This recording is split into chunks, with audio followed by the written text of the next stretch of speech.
Você sabia que, de acordo com a Organização Mundial da Saúde, OMS, e o Fundo das Nações Unidas para a Infância, UNICEF, em pleno século XXI, cerca de 2,2 bilhões de pessoas em todo o mundo não têm acesso a serviços de água potável gerenciados com segurança. Aproximadamente 785 milhões de pessoas no mundo ainda não possuem acesso à água potável básica e dependem de fontes não melhoradas, como poços não protegidos, rios e lagos contaminados. E ainda estima-se que até 2025, 1,8 bilhão de pessoas viverão em áreas com escassez absoluta de água e 2/3 da população mundial poderão enfrentar estresse hídrico moderado ou grave.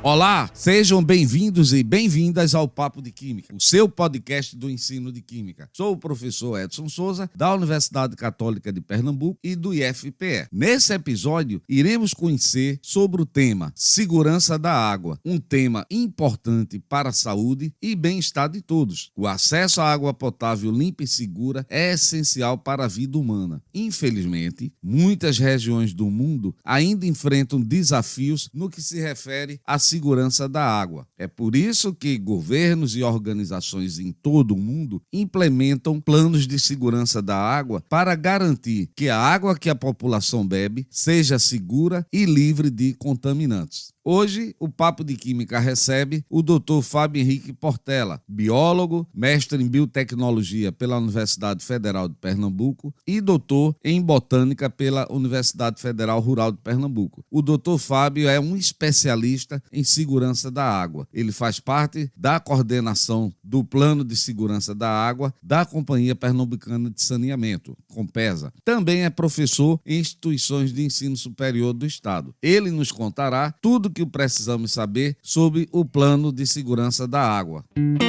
Então, pessoal, estou aqui com o professor Fábio Portela, já agradecendo a sua disponibilidade em atender a gente e vir bater esse papo aqui sobre uma coisa tão importante, né, quanto é esse tema, o Plano de Segurança da Água. Então, boas-vindas, Fábio, e muito obrigado pela disponibilidade. Obrigado, professor José Edson, agradeço ao convite, né, espero poder contribuir, né, com esse tema que, como o senhor bem falou, é muito importante, né, uma vez que a gente precisa garantir todos os pontos entes à água, elas estejam dentro dos padrões para que a água, no final, distribuída para a população, esteja também enquadrada nos padrões de potabilidade. Então, é um prazer falar sobre esse tema. Tá bom, obrigado. Gostaria que você colocasse para os ouvintes o que é o Plano de Segurança da Água, né? O PSA, o seu conceito, os objetivos. Então, o Plano de Segurança da Água é um plano voltado para a segurança da água, mas não somente da água bruta, aquela água que é captada, mas sim ao longo de toda a cadeia produtiva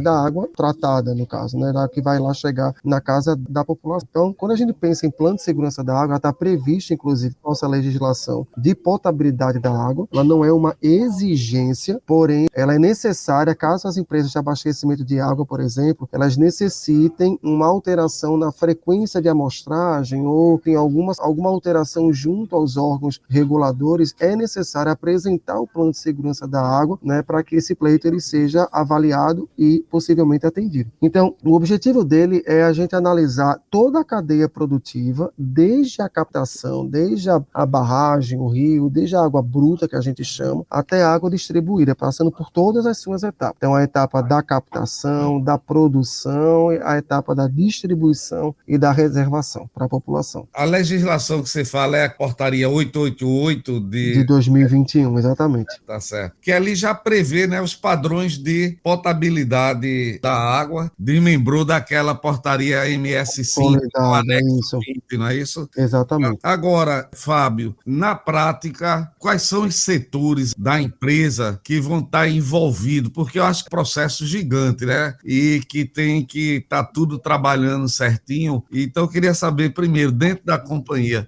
quais são os atores que estão envolvidos e, segundo, como é que anda esse processo aí na Compesa, né? Como é que anda esse processo de implantação? É um processo que deve ser lento, difícil também. Verdade. O PSA é importante que ele seja uma equipe o mais multiprofissional possível. Então, a gente já está na terceira edição, né, do que a gente chama internamente aqui na Compesa de PINSA, né, o Programa Integrado de Segurança da Água, que na verdade é o PSA, e são equipes multidisciplinares. Então, a gente tem o pessoal da gerência de segurança de barragens, gerência de meio ambiente, o pessoal da automação, o pessoal da produção, o pessoal da rede, o pessoal da qualidade, entre outros setores, né, o pessoal da mecânica, porque a gente entende que todos esses entes, né, esses personagens, eles vão auxiliar na sua visão do todo. Então, por exemplo, conjunto motobomba, por exemplo, que não esteja funcionando adequadamente, ele vai comprometer o bombeamento da água e isso vai causar uma indisponibilidade de água, ou seja, vai comprometer não a segurança em si sanitária, mas a segurança de disponibilidade. Então, o pessoal da manutenção, ele vai dar sua contribuição. Se eu tenho, por exemplo, uma ausência de mata ciliar, por exemplo, numa barragem, isso pode comprometer os padrões físico-químicos da água. O pessoal da GMA, ele tem essa visão, né, da gerência do meio ambiente, né, tem essa visão. Então, é uma equipe o mais multidisciplinar possível. A gente está indo para a nossa quarta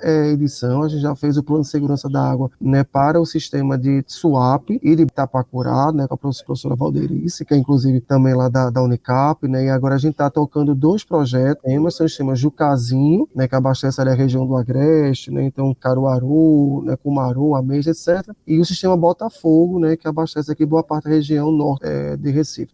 Ok. Agora, com relação aos objetivos, é a questão do risco, né, de contaminação da água. E aí, como é que é feita essa avaliação desse risco de contaminação da água? Certo. As etapas, é laboratorial, como é que é envolvida essa etapa? Então, na verdade, a gente divide o PSA em dois riscos, digamos assim, né? Os riscos de disponibilidade hídrica, que é quando você tem algum fator que vai fazer com que a água não consiga ser produzida, e você tem aquela que envolve a qualidade sanitária, que é de fato a qualidade sanitária, né, da água que a gente fala. Então, falando especificamente dos riscos sanitários, então, quais são as etapas? Primeiro, a gente vai fazer uma avaliação do sistema de abastecimento, né, começando pela barragem. Então, o Jucazinho. Então, a gente vai olhar a barragem de Jucazinho e todas as outras barragens ou reservatórios que contribuem para aquele sistema. Então, por exemplo, Botafogo, tem vários poços. Itapacurá, tem a barragem de Itapacurá, mas tem vários rios ali que contribuem. Então, a gente vai fazer uma corrida, que a gente chama, avaliando o entorno de todos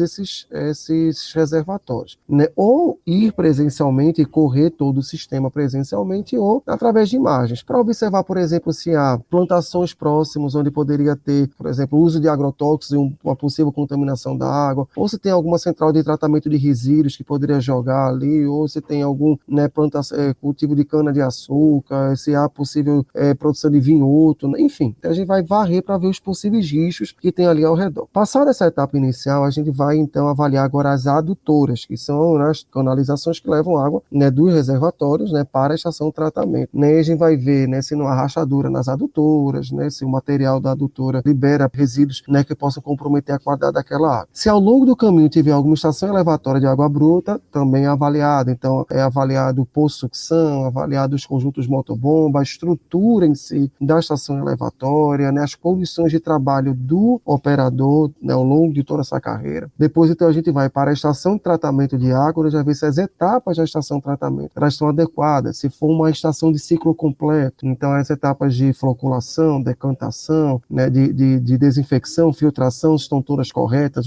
os equipamentos estão funcionando adequadamente, os filtros são os mais corretos, e aí a gente colhe a análise, água, né, e manda para o laboratório central, para que sejam feitas as análises físico-químicas, microbiológicas, né, hidrobiológicas, né, para ver se estão dentro dos padrões, até que então a gente saiu da ETA, faz uma avaliação então agora dos reservatórios, né, da água já tratada e da rede de distribuição. Então todos os pontos ao longo da cadeia produtiva, elas são analisadas. Então é um trabalho, por isso que tem que envolver várias pessoas, né, porque você tem profissionais, cada área dessa que eu disse, né, tem profissionais envolvidos nos seus respectivos setores, e a gente precisa ter uma visão geral e também mão de obra, porque você imagina que é um percurso muito grande, a gente, né, precisa de uma equipe grande de trabalho. Então, em média, essas avaliações, né, esses conjuntos todos do plano, demora aí em média 3, 4, 5 até 6 meses para serem concluídos. incluídos. A legislação cobra das empresas a elaboração do PSA.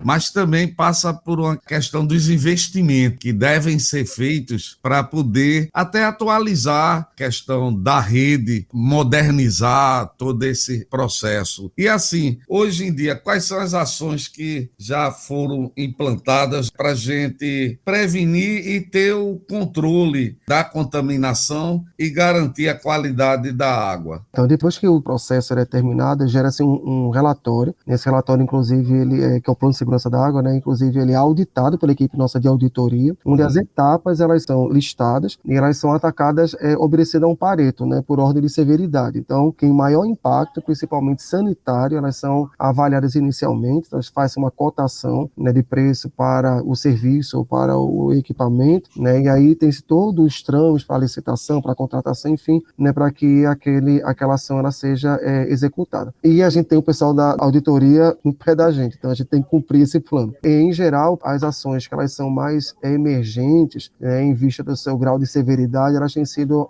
atendidas com uma certa facilidade. Para o monitoramento da qualidade, temos o controle químico nos laboratórios, mas o que tem sido discutido nas câmaras técnicas de qualidade a nível nacional, com relação aos problemas emergentes para o tratamento da água, bem como os esgotos, com a questão muito importante dos fármacos e também agora dos microplásticos. E aí, Fábio? Tem alguma notícia de como é que anda essas questões assim? Então, professor, você tocou num ponto muito importante, que é justamente a questão dos fármacos e dos poluentes emergentes, na verdade, né? Quando a gente fala de qualidade, a gente está falando de uma portaria que ela está, esse ano, completando 23 anos. Nossa primeira portaria de potabilidade de água, né? Aliás, a primeira mais parecida com a de hoje, né? Ela foi promulgada em 2000. Antes dela, existiam outras, mas assim, com muito foco em pouquíssimos parâmetros, e na maioria das vezes, parâmetros microbiológicos muito voltados para coliformes. Então era uma portaria bem franciscana, né? Bem simplória. Com o problema então que houve a hemodiálise de Caruaru, das cianotoxinas, então forçou a introdução de análise cianobacteriana e cianotoxina na portaria. E desde 2000, então, a gente já tem isso, e de lá para cá, alguns parâmetros sempre são adicionados, somente agrotóxicos e componentes e compostos orgânicos. Sempre são aumentados ou os seus valores máximos permitidos sempre são ajustados. Com relação aos medicamentos, é algo interessante porque já tem vários trabalhos que mostram presença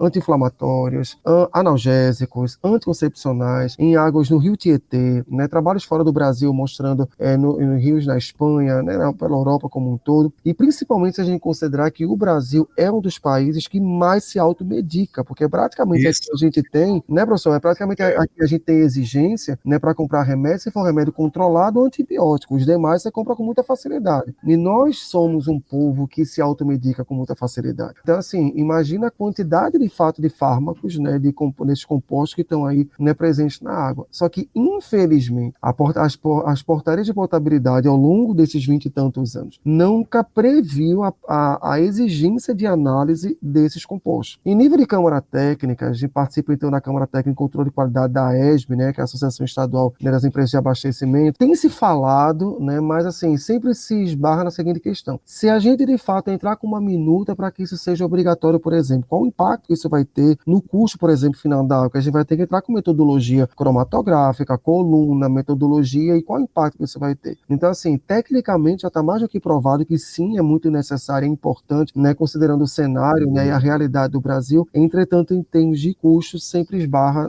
nessa preocupação, de fato. Mas é um tema extremamente relevante. Porque realmente já tinha lido há algum tempo, aí recentemente um outro trabalho ampliando assim o número, né, de componentes. E um outro problema que costumo chamar de pequeno grande problema, grandes consequências, é a questão dos microplásticos, que hoje em dia nós estamos comendo e bebendo microplásticos, pois eles estão presentes em todos os lugares, inclusive nos alimentos e nas águas que bebemos. Professor, se o senhor me permite destacar um ponto importante aqui para os seus ouvintes, que é o seguinte: a questão dos microplásticos, inclusive, ela tem um agravante que ele, na água, ele se acumula nas cadeias alimentares. Então, quando você vai subindo os níveis tróficos, né, então, sendo os consumidores primários, secundários, né, os animaizinhos maiores na cadeia alimentar, a concentração desses componentes, assim como dos metais, ele tende a aumentar. E o consumidor final disso somos nós. Isso. Então, quando isso chega na gente, já chega biomagnificado, uma concentração A bioacumulação, né? Muito maior, e isso é um problema sério. Agora, Fábio, assim, né, você falou que já implantaram, né, estão na terceira edição aí, a terceira fase. Com a tua experiência, a vivência que você tem na área, como é que hoje você avalia aí a eficácia, plano de segurança da água que está sendo implantado aqui em Pernambuco, o quão a gente ainda precisa caminhar para chegar num patamar que você considera bom, porque eu sei que isso é um processo em andamento, né? É um processo em andamento, é um processo que precisa de recursos, de treinamento de equipes, como você disse, são vários profissionais. Então, diante disso, até o presente momento, nessas 3 fases, como é que você avalia a eficácia desse projeto, desse plano, aqui implantado aqui para a gente no Estado? O plano é uma preocupação, né, de todas as pessoas que passaram pela coordenação desse plano. Antes de mim já passaram 2 pessoas, né, coordenando o plano de segurança da água. A preocupação sempre é que não seja o plano pelo plano, ou seja fazer um plano quando gera um relatório e fica lá arquivado acumulando poeira. Colocá-lo realmente em prática. E a gente tem visto que, em geral, os planos eles têm sido respeitados, né, inclusive aqui na empresa é uma ação estratégica da presidência, né, então a comissão, né, que participa do programa, né, interno de segurança da água, ele é nomeado pela presidência, então ela entra, né, no rol de atividades estratégicas da empresa. Então a gente já vê uma evolução nesse sentido, principalmente com relação a investimentos, uma vez que faz parte das planos de metas da própria diretoria presidente. Então a gente tem caminhado bastante, né, e vale a pena que a gente destacar que a Compesa é uma das poucas empresas de abastecimento do Brasil que faz plano de segurança da água, né? Existem muitas outras que fazem, mas uma grande maioria das empresas de abastecimento não faz, ou não faz usando a metodologia total, ou seja, o foco é muito na estação de tratamento, né? Não tem esse olhar mais holístico. Então a Compesa, a gente se debruçou bastante, né, em cursos, né, cartilhas do pessoal da OMS para tentar fazer o mais completo possível. E a gente tem inclusive participado, né, a professora Valderice participou agora há pouco de um evento, Curitiba, se não me engano, né, do congresso da ABS, né, e esse foi um tema, ela apresentou isso, inclusive, né, e foi parabenizado o projeto, né, pela maneira e pela metodologia que tem sido empregada. Então, claro que a gente está sempre em fase de melhoria, né, então talvez a gente consiga envolver mais profissionais, né, de outras áreas, inclusive, de repente, até o pessoal do faturamento, né, o pessoal, né, de outras áreas, né, para a gente compor uma equipe ainda maior e também tentar equipes maiores para serem também mais céleres, né, para que a gente possa visitar vários locais ao mesmo tempo e a gente consiga, né, diminuir esse tempo de elaboração do plano. Eu acho que a gente está nesse caminho, mas é isso que a gente ainda precisa desenhar para melhorar. A gente está no caminho bem legal. A gente faz parte da equipe aqui do PINS, a gente está bem satisfeito. É muito importante essa informação, que a Compesa, uma das empresas, né, do Brasil que está investindo na questão da segurança da água. Agora, para a gente, consumidor final, né, qual é o papel do consumidor na segurança da água? O que é que ele pode contribuir ou alertar? Como é que fica a questão dos consumidores? Todos nós consumidores, é importante que a gente tenha essa consciência que nós somos consumidores, né, e nós também somos usuários da Compesa nas suas respectivas comunidades. Problemas que sejam detectados, é importante que sejam imediatamente comunicados, né, através dos nossos canais de comunicação, assim como também é importante que nós nos conscientizemos enquanto cidadãos, né, para evitar poluição lá do início, lá na ponta. Então, evitar jogar aquele papel, jogar aquela garrafa, jogar aquele sofá, aquele pneu, né, nos rios, nas barragens, evitar as ligações clandestinas de esgoto, essa urbanização desenfreada, né, essas ocupações desenfreadas do solo, respeitar o plano diretor dos municípios. Eu acho que o papel nosso é esse e principalmente conscientizar todos os que estão ao nosso redor para que a gente possa controlar lá no manancial todas as etapas ajusantes, né, para frente deles se tornam bem mais fáceis. Tá ok. Eu achei muito importante, né, a gente sempre alertar essa questão da cidadania, né, da consciência ambiental. Então, Fábio, muito oportuna, né, essa observação que você chamou a atenção sobre a participação dos consumidores. Na verdade, é muito importante essa cadeia e que cada um tome consciência do seu papel na sociedade. E agradecer, né, foi muito esclarecedor. Eu já estava há tempo, né, querendo conversar com alguém da área sobre esse tema, porque a qualidade da água, a segurança da água, acho que cada vez mais que é necessária. Mais uma vez, eu agradeço a tua disponibilidade em participar e abrir essa brecha aí, que eu sei que sua agenda é muito apertada. Obrigado mais uma vez a você aí. E eu que agradeço ao Sr. Zé Edson e aproveito já para parabenizar a iniciativa. Acho que é interessante a gente falar sobre segurança da água, potabilidade da água, que é algo que está muito inerente nós. Muitas vezes a gente tem informações que são desencontradas, né, que não são feitas da maneira correta, e a abertura desse tipo de canal, né, permite que a gente traga a informação correta, né, de forma justa, né, para as pessoas, para que a gente não tenha nenhum tipo de má interpretação. Então, agradeço bastante, foi um prazer, né, ter contribuído e parabéns pela iniciativa. Tá bom, mestre, obrigado. Até a próxima, viu? Espero a gente ter que voltar aqui. Obrigado. Estamos às ordens.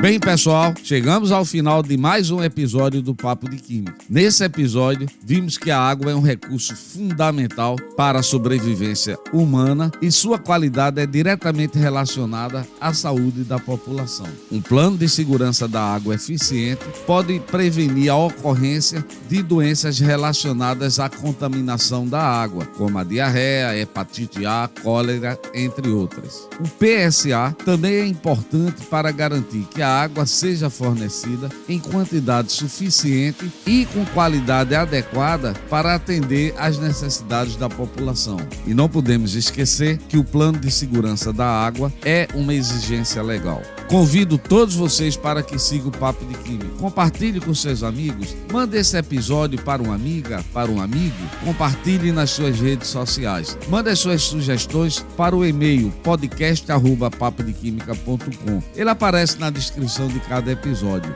Não se esqueça de ir no nosso site www.papodequimica.com. Sempre tem um bônus para você. Vamos aumentar a nossa podosfera. Até o próximo episódio, pessoal. Tchau, tchau.